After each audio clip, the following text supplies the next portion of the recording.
Assalamualaikum warahmatullahi wabarakatuh. Waalaikumsalam warahmatullahi wabarakatuh. Selamat pagi anak-anak. Selamat pagi Bu.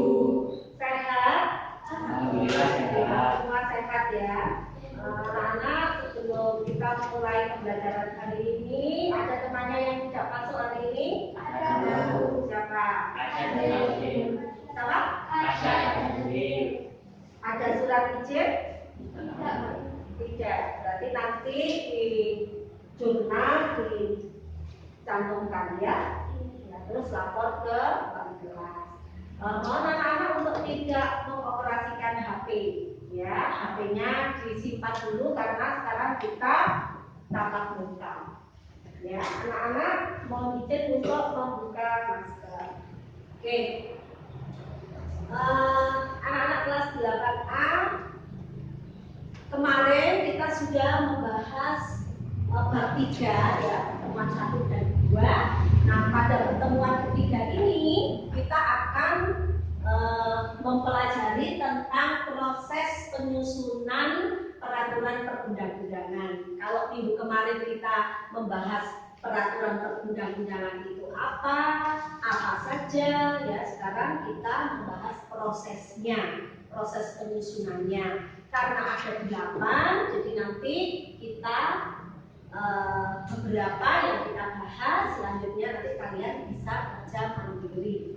Anak-anak, pada pertemuan ketiga ini, dalam proses penyusunan ini, nanti kalian diharapkan untuk mampu membahas ya bagaimana proses penyusunan peraturan perundang-undangan. Kemudian tujuan yang kedua, kalian harus mampu ya, diharapkan mampu untuk menyusun bagaimana proses penyusunan itu, hasil proses penyusunan perundang-undangan. Kemudian yang ketiga tujuan pembelajaran kali ini, kalian nanti mampu untuk menyajikan laporan ya, hasil kerja kalian tentang proses penyusunan peraturan perundang-undangan. Begitu ya tujuannya. Nah, anak-anak, kita ingat sebentar apa yang sudah kita pelajari minggu yang lalu ya. Nah, di tema 3 ini kita membahas tentang negara hukum ya. Jadi Indonesia merupakan negara hukum seperti yang tercantum dalam pasal 1 ayat 3 yang menyatakan Undang-Undang Dasar ya, yang menyatakan bahwa negara Indonesia adalah negara hukum. Sehingga apa maksudnya? Segala kehidupan baik berbangsa maupun bernegara harus dasarnya pada hukum ya. Nah, hukum yang dimaksud adalah peraturan perundang-undangan. Ya. Nah, peraturan perundang-undangan di Indonesia ini ada urutannya. Ya, dikatakan urutan atau yang di istilahnya secara hierarki, secara urut ya. Jadi tata urutan perundang-undangan. Nah, apa saja kemarin? Undang-Undang Dasar 1945, terus ya, TAP MPR, terus undang-undang garis miring Perpu, kemudian ada PP, ada Kepres, ya kan, peraturan presiden, ada Perda tingkat 1 dan Perda tingkat 2. Ini peraturan perundang-undangan. Jadi sudah kita bahas bagaimana prinsipnya ya, kemudian untuk apa. Nah, sekarang coba kita lihat dulu.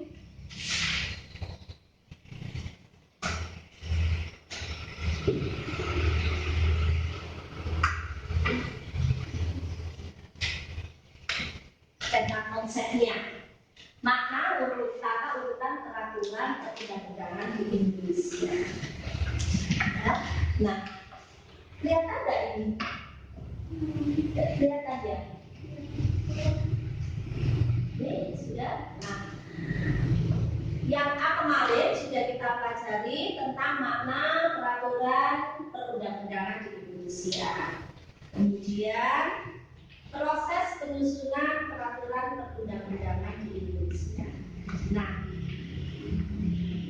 sekarang kita masuk pada tahap kedua, yaitu proses penyusunan peraturan perundang-undangan.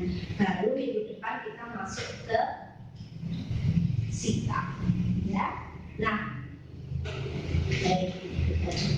kemudian apa saja peraturan perundang-undangan ini yang sudah kita bahas barusan, ya.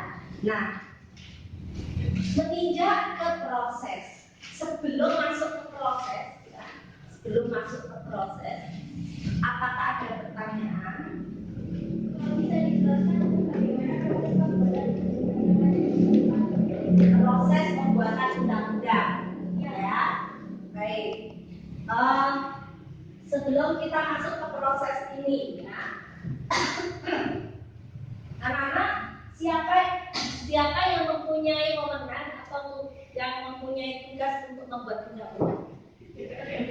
DPR dan Presiden bersama-sama. Kalau perda masuk ke DPRD dan Gubernur. Nah, prosesnya kalian lihat di sini ada DPR. DPR mempunyai atau memegang kekuasaan membentuk undang-undang ini menurut pasal 20 ayat 1. Melalui apa anggotanya? Ya, di dalam DPR itu ada anggota.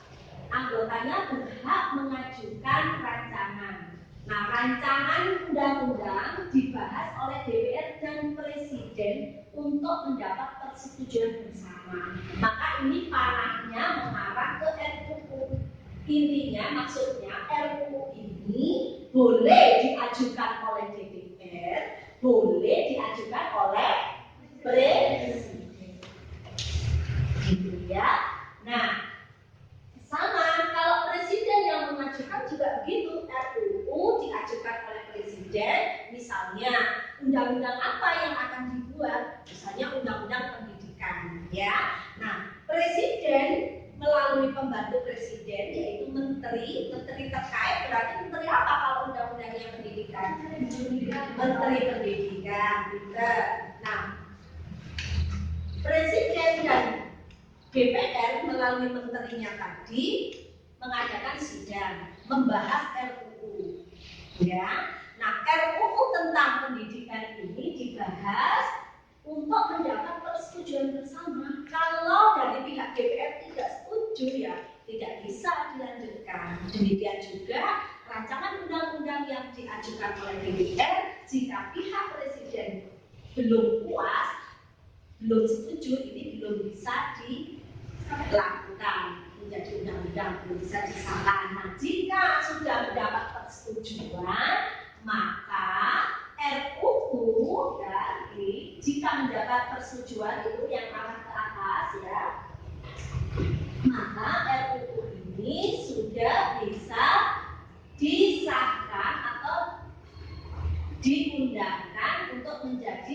undang-undang dalam waktu paling lama 30 hari di 1 bulan. RUU dijadikan undang-undang. Kalau sudah jadi undang-undang, maka undang-undang ini wajib untuk disahkan. Siapa yang mengesahkan? Presiden, ya. Nah, jika RUU ini tidak mendapat persetujuan bersama, maka RUU ini sudah tidak boleh diajukan lagi pada sidang yang akan datang. Begitu. Itu proses undang-undang, ya. Waktunya tidak panjang, ya, sekitar 1. Itu ada pertanyaan? Kalau misalnya tidak bisa dalam masa itu, tapi masa yang lain datang, wajib maksimal 30 hari. Jadi kalau sampai tidak disahkan, berarti RUU batal untuk menjadi undang. Ya, ada pertanyaan lagi? Ada? Ada pertanyaan? Sudah? Tentang ini semua tata urutan, yang lain? Yang lagi semuanya sudah? Tidak ada pertanyaan lagi? Nah, kalau tidak ada,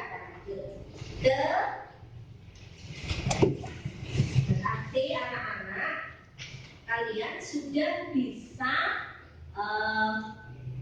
mulai membuat bagaimana kalian bisa membuat proses penyusunan peraturan perundang-undangan. Boleh undang-undang, boleh yang lainnya, ya. Nah, dasarnya apa kalian untuk bisa membuat bagan? Di buku kalian itu sudah ada petunjuk, ya, sudah ada petunjuk. Seperti misalnya pembuatan perda, baik itu perda tingkat 1 maupun tingkat 2. Di situ ada petunjuknya, kalian bisa membacanya. Kalau kurang jelas, mari kita diskusikan bersama-sama. Ya, baik, silakan sambil mengerjakan. Jika ada kesulitan, bisa kita bahas lagi. Ya, oke, silakan.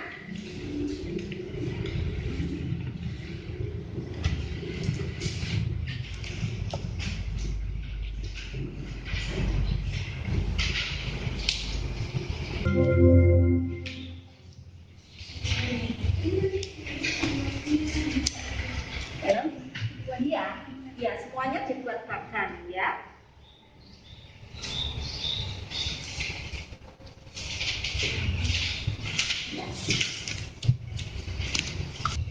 Oke, ada lagi pertanyaan? Hukum sama perbedaan hukum dan perpu. Kenapa ini kok garis miring? Gitu ya? Kok di sini posisinya? Oke, sebelum melanjutkan ke bagan, anak-anak kita lihat dulu di sini. Ini temannya ada yang masih bingung. Undang-undang dan perpu. Perpu ini apa? Peraturan pemerintah pengganti undang-undang. Undang-undang dan perpu ini mempunyai kedudukan yang sederajat.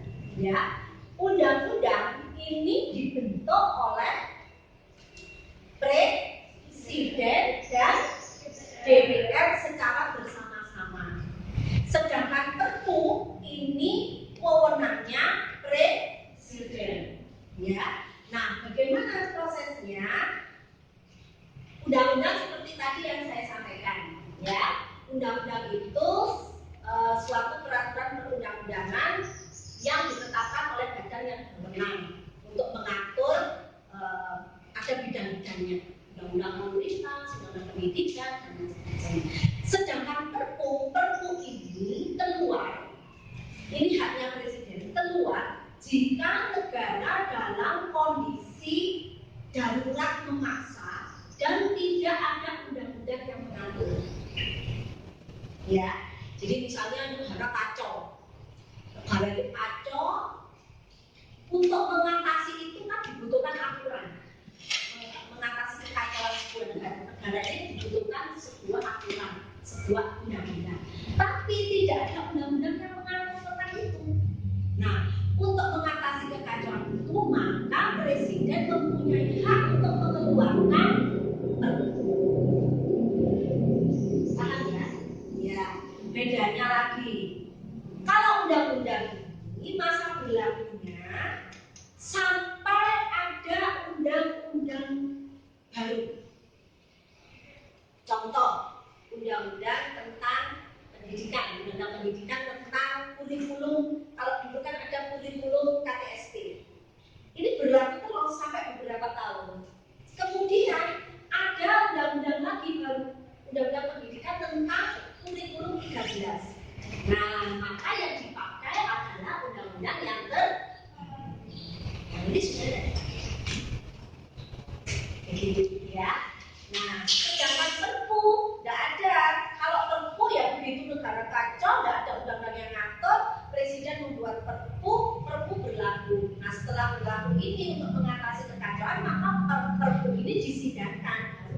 Perpu ini dibahas oleh presiden dan DPR.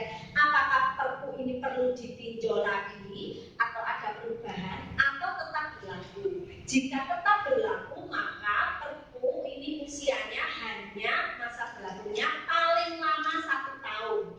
Setelah 1 tahun, jika negaranya masih belum teratasi, masih kacau, maka perpu ini bisa diperpanjang atau perpu ini bisa dijadikan undang-undang. Nah, jika sebelum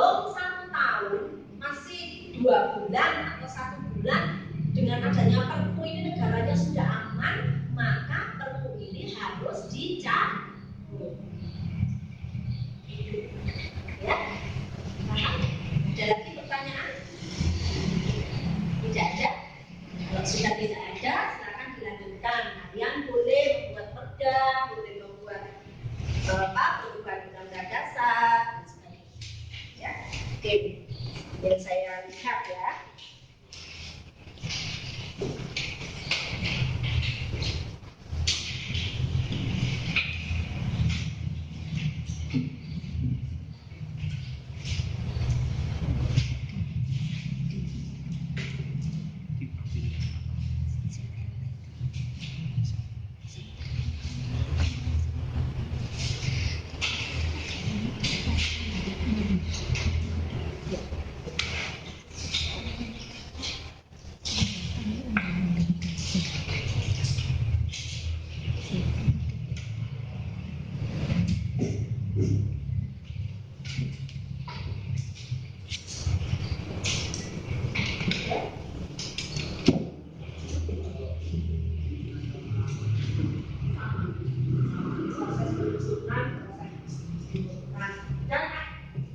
Khusus untuk undang-undang dasar ya, saya ingatkan lagi, khusus untuk undang-undang dasar ini bukan proses pembentukan ya, bukan proses pembentukan undang-undang dasar, karena yang membuat undang-undang dasar itu sudah dibuat pada tahun 1945 di sidang BPUPKI kedua ya. Nah, kalau undang-undang dasar bagaimana proses amandemen ya, proses perubahan.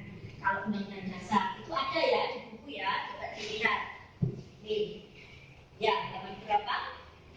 Ya, halaman 59. Khusus undang-undang dasar itu proses perubahan amandemen. Bagaimana prosesnya? Yang pertama, sepertiga dari MPR, anggota MPR itu mengajukan secara tertulis.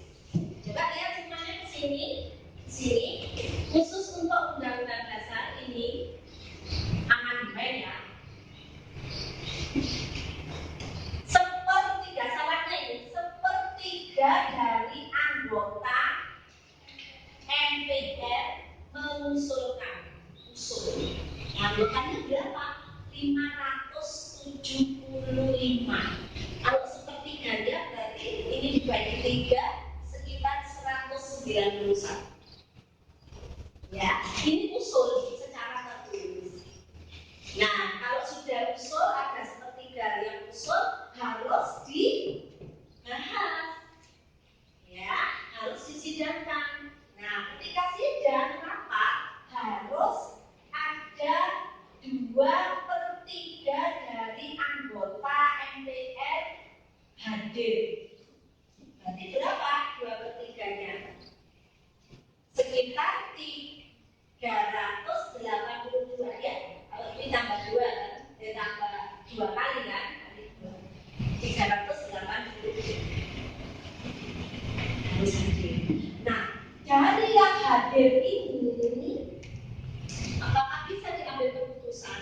Bisa diambil keputusan untuk berubah tata tubuh dan isi tadi jika dari 2/3 ini 50% ditambah 1 setuju. Ya, jadi kalau misalnya yang hadir itu katakan 380 saja, berarti 50%-nya berapa? 190. 190 harus ditambah 1 minimal. Kalau 50-50 nggak bisa diambil keputusan. Ya, itu untuk perubahan undang-undang. Oke, baik.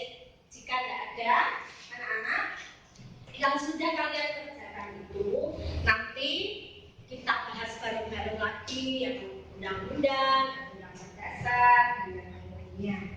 Nah, anak-anak sebelum kita akhiri ya pertemuan ini, ya sudah untuk tidak ada yang menulis dulu, anak-anak mari kita simpulkan pembelajaran proses penyusunan peraturan perundang-undangan ini. Apa yang bisa kita simpulkan pada hari ini? Ya, yang awalnya kalian itu buat undang-undang ini siapa? Ternyata yang buat undang-undang adalah presiden dan DPR, ya. Nah, kenapa kok DPR? DPR itu wakilnya rakyat, wakil kita, ya. Karena kita ini negara demokrasi, sehingga yang membuat aturan dan yang melaksanakan juga rakyat melalui wakil. Ya. Nah, dari yang kalian tadinya tidak mengerti tentang proses pembuatan, kalian akhirnya sekarang sudah bisa memahami, sudah bisa mengerti. Oh, proses pembuatan peraturan daerah itu ternyata DPRD itu yang kemarin-kemarin waktu pemilu, ya, kita orang tua kalian memilih siapa-siapa itu, ternyata salah satu tugasnya adalah untuk membuat peraturan ini yang membuat rakyat melalui wakilnya, yang melaksanakan juga rakyat. Seperti kita melaksanakan undang-undang negeri, ya. Jadi itu anak-anak, dari saya, kalau sudah tidak ada pertanyaan dan kita sudah kalian sudah mulai bisa membuat proses, mudah-mudahan dengan pembelajaran kita pada tematika ini bisa menjadikan bekal kalian untuk semakin memahami bagaimana negara kita, apa yang terjadi di negara kita nanti kelak bisa menjadikan bekal kalian ketika kalian sudah bisa mengabdikan diri ke masyarakat. Itu dari saya, kurang lebihnya saya mohon maaf. Saya akhiri. Wassalamualaikum warahmatullahi wabarakatuh. Jangan lupa tugas-tugasnya, RK-nya dikerjakan minggu depan, kita bahas RK-nya. Oke? Terima kasih. Sampai jumpa. See you. Terima kasih.